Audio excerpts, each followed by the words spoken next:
هذا الدعاء لإزالة الهم أمر محمد صلى الله عليه وسلم أمته أن تتعلمه.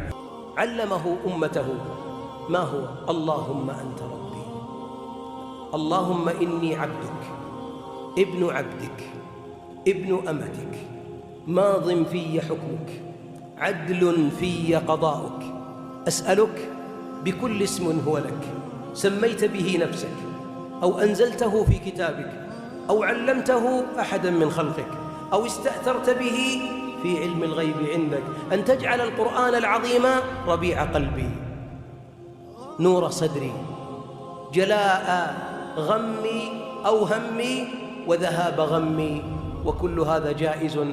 قال الحبيب من قالها إلا أبدل الله همه فرحا.